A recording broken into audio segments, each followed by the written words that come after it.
नमस्कार, आपण पाहताय कोकण वार्ता न्यूज. कोकण वार्ता न्यूज मध्ये आपलं सर्वांचं स्वागत. पाहुयात बातमी सविस्तरपणे.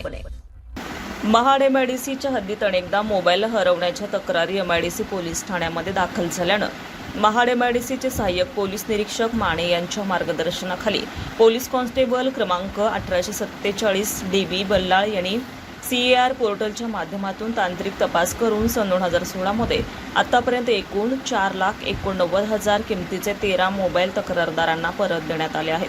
महाड एमआयडीसी पोलीस ठाण्यात यश मिळवलं असून तसेच महाड एमआयडीसी पोलीस ठाण्याकडून नागरिकांना आवाहन करण्यात येत आहे की मोबाईल हरवल्यास त्वरित जवळच्या पोलीस ठाण्यात तक्रार नोंदवावी आणि CAR पोर्टलवर नोंदणी करावी असं आवाहन एमआयडीसी पोलिसांनी केलं आहे.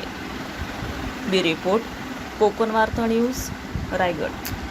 ताज्या बातम्या आणि नवनवीन घडामोडी पाहण्यासाठी आजच आमच्या कोकण वार्ता न्यूज चॅनलला लाईक करा, सबस्क्राईब करा आणि बेल आयकॉन प्रेस करा आणि पाहत रहा कोकण वार्ता न्यूज.